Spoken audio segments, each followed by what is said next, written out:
ভারতের মতো বিপুল জনসংখ্যার দেশের বিশাল পরিমাণ চাহিদার সঙ্গে পাল্লা দিতে গিয়ে প্রাকৃতিক উপায়ে জল শোধন করা সম্ভব নয়, বা আমরা কেউ হয়তো সেই পদ্ধতির কথা ভাবিনি।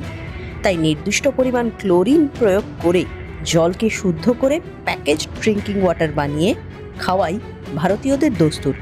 যে ক্লোরিন জলকে পানের উপযোগী করতে সক্ষম, সেই ক্লোরিন যে কতটা প্রাণঘাতী হতে পারে টের পেল মহারাষ্ট্রের নাগপুর। ক্লোরিন প্ল্যান্ট থেকে গ্যাস লিক করে প্রায় 50 জন ভর্তি হলেন হাসপাতালে।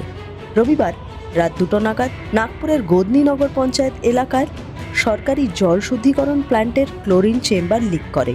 মহারাষ্ট্র জীবন প্রাধিকরণ দপ্তরের অন্তর্গত এই জল শুদ্ধিকরণ প্ল্যান্টে দুটি 900 কেজির ক্লোরিন টোনার ছিল।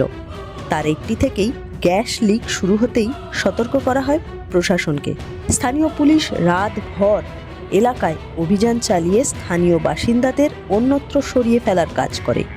তা সত্ত্বেও স্থানীয় বাসিন্দাদের মধ্যে অনেকেই অসুস্থ হয়ে পড়েন।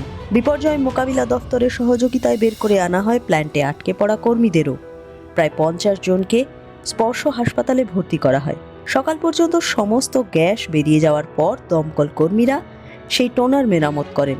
প্রাকৃতিক জল শোধনের প্রক্রিয়া খরচ সাপেক্ষ ও সময়বহুল, তাই সহজে ক্লোরিন মিশিয়ে জল শোধনেই অভ্যস্ত ব্যবসায়ী থেকে প্রশাসনের কর্তারা। ফলে এমন দুর্ঘটনা ভারতে নতুন নয়।